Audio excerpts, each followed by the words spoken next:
But today, we gather to tell our own story. A story of resilience, excellence, innovation, culture. And this is how Daniel Asua, the very first voice, head of AAGC's Ghana Secretariat, drew the line in the sand that every conversation will follow at the just ended AAGC 2026 in Accra. Giving her opening address, she said, Africa must build Africa with African solutions, partnerships, and excellence, not borrowing, not waiting, and not imitating. And that was the room's only rule from the very first minute. The first presentation of the day was not about trade policy. It was not about investment frameworks or industrial corridors. It was about a fruit. Reverend Dr. Glory Abis Shamson stood before the room and told the story of breadfruit, a crop introduced to him in a dream by an old woman who said, take care of it, it will be for the future. He took this dream to crop researchers. He wrote his thesis on it. He spent 2 years studying its properties, its power against diabetes, heart diseases, the chronic illness that are quietly dismantling African bodies while we debate African economy.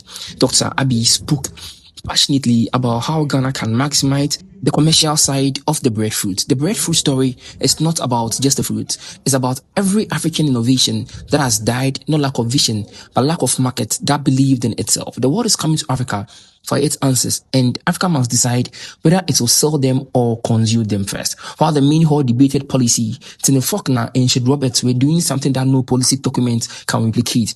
They divided the room by birthdays. They asked people to talk about moments that changed their lives. And from those moments emerged topics that formal sessions never reached. Mental health, school dropout, economic exclusion, waste and recycling. They used music, they used sport, they used story. Because before Africa can build its industrial future, it might hail its people it's asking to build. And that was the Creative Arts Clinic. And it was the most honest conversation of the day. Then Apostle Michael stood up and reframed the entire summit with one sentence. Africa is no longer a continent of potential, but of prophetic possibilities and emerging capacities. The word potential has been used to describe Africa for over 60 years. Potential means it hasn't happened yet. It means wait. He replaced it with capacity, with prophecy, with now. He asked the hardest question of the day.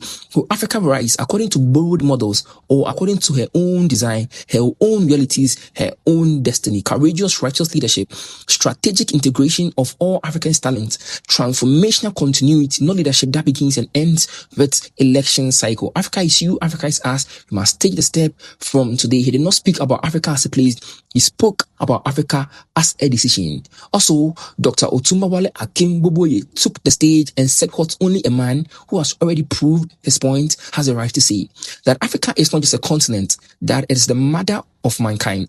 That is the original garden, and its history was not lost. It was deliberately taken. And the industrial